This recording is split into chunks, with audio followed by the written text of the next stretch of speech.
Halo, assalamualaikum warahmatullahi wabarakatuh. Halo teman-teman, jumpa lagi dengan saya di channel Gendonesia. Di video kali ini kita akan membahas tentang dua jenis kopi ini bersama teman saya, Bang Sobur, yang lumayan ahli dalam bidang kopi. Benar nggak, Bang? Biasa aja, Bang. Saya cuma ahli minum aja, Bang. Oke. Sebelum melanjutkan video ini, jangan lupa subscribe, like, komen, dan share. Oke, Bang, tentang dua kopi ini, menurut Abang, yang paling Abang suka yang mana? Antara kopi Toraja atau Aceh Gayo? Yang saya suka dari awal sih, yang saya kenal pertama kopi Aceh Gayo. Mungkin kopi Aceh Gayo lebih banyak diminati belakangan ini. Ya, sebelumnya kopi Toraja juga sudah lumayan terkenal, tapi belakangan memang Aceh Gayo yang agak naik namanya. Nah, kalau dibilang dua-duanya ya sama-sama kopi, ya saya suka dua-duanya. Tapi mengenai rasa mereka ada perbedaan. Setahu saya, sebagaimana saya ngerasain, Aceh Gayo itu lebih tinggi tingkat keasamannya dibanding kopi Toraja. Jadi kopi Toraja ini lebih tidak asam. Ya, lebih kurang asam. Aceh Gayo lebih asam. Ya, harusnya lebih asam kopi Aceh Gayo, dan lebih diminati belakangan ini kopi Aceh Gayo dibanding kopi Toraja. Ini kopinya kita cicipin dulu ya. Cicipin dulu yang Aceh Gayo dulu. Ini kopi Aceh Gayo. Wah, mantap. Gimana, Bang? Mantap, mantap ya. Langsung yang kopi Toraja atau Boleh. Kita jajal lagi nih. Kelihatannya lebih kental.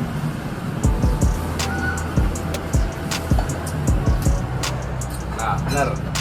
Ini tingkat pahitnya lebih tinggi, tingkat keasamannya lebih tinggi di kopi Aceh Gayo. Toraja lebih pahit. Ya, sama-sama punya cita rasa sendiri. Itu yang jadi ngebedain kopinya. cut dulu. Sekarang Oke, Bang, pertanyaan selanjutnya, menurut Abang sehari itu lebih bagus ngopi berapa kali? ya jangan sering-sering juga ngopi. Maksudnya sehari itu idealnya ngopi itu 2 kali. Saya pernah punya temen, seorang ahli kopi. Dia orang Aceh juga, dan dia emang sudah berkecimpung di dunia kopi itu sudah dari muda.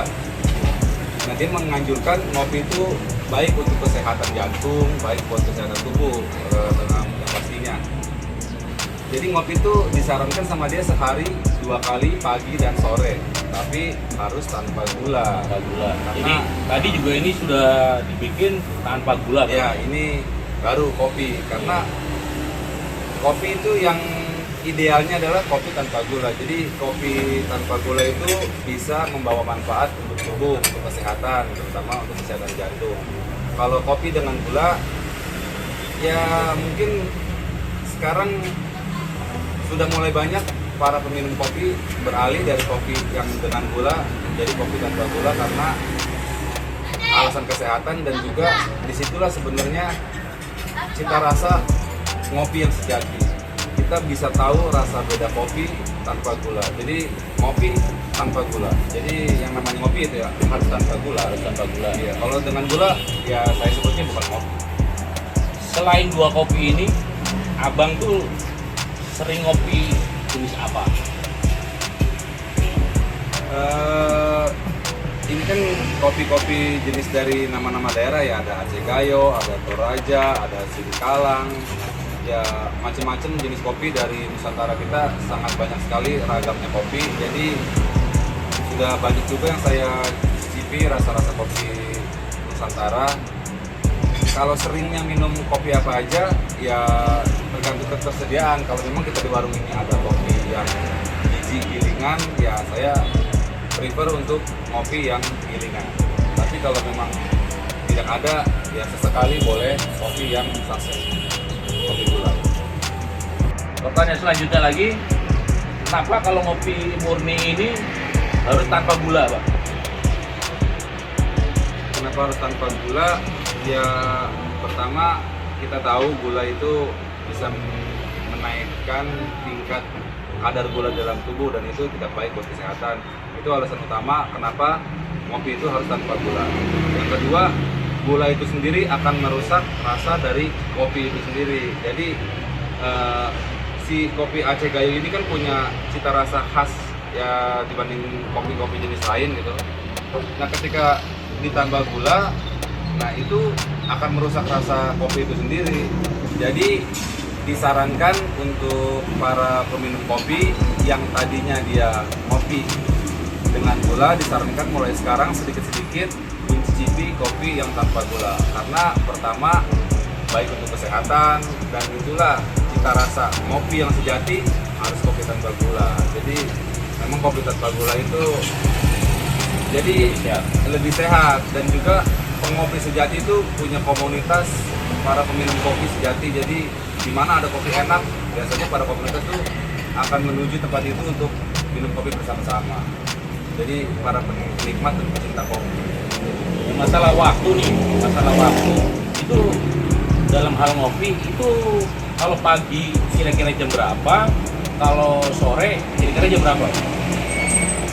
Kalau pagi itu enaknya setelah kita sarapan pagi ya, sebelum memulai aktivitas kita sarapan, kita minum secangkir kopi ditemani sama rokok. Bagi yang merokok, bagi yang tidak merokok ya tidak apa tanpa rokok. Maksudnya peminum kopi tidak harus merokok ya kan. Jadi setelah sarapan sebelum beraktivitas untuk membuat kita fresh ya kita boleh ngopi secangkir kopi. Sore kalau untuk jamnya ya bebas ya antara jam 7 sampai setengah 8 ya.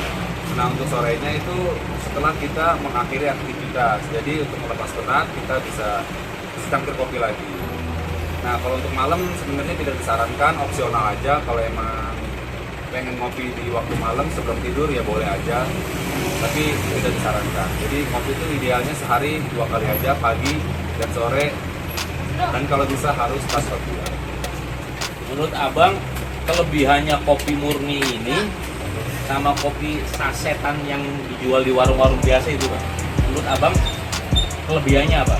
Kelebihan dan kekurangannya lebih tepatnya kali ya. Kelebihannya adalah kopi murni asli, artinya kita benar-benar minum sari dari biji kopi.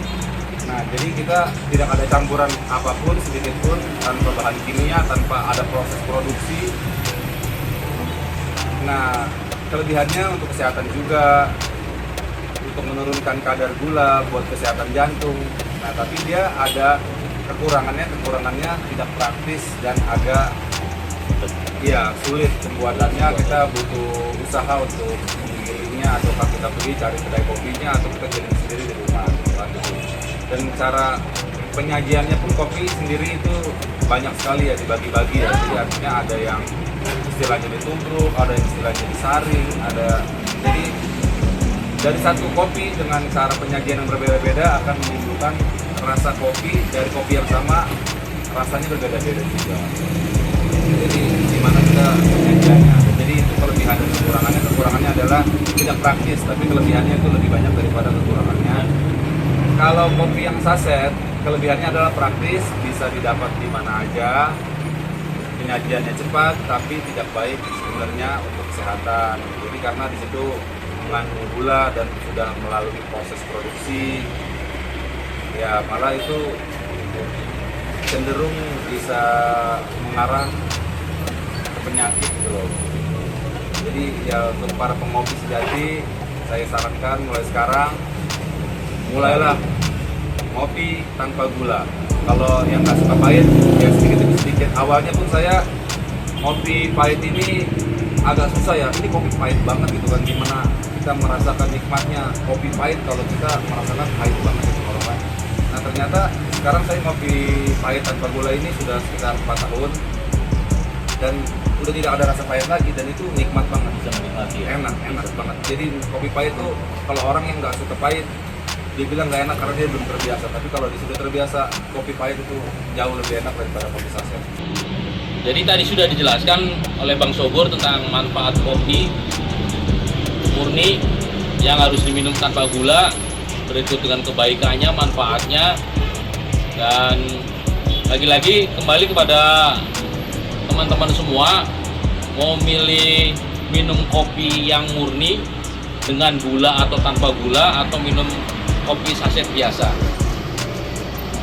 dikembalikan kepada teman-teman semua lah, pokoknya seleranya yang mana. Tapi kalau menurut Bang Sobur sendiri, kesimpulannya tadi kopi murni ini lebih sehat dibandingkan kopi yang sasetan biasa yang di warung-warung. Terima kasih sudah menyaksikan video ini. Jangan lupa subscribe, like, komen, dan share. Sampai jumpa lagi di video selanjutnya. Wassalamualaikum warahmatullahi wabarakatuh.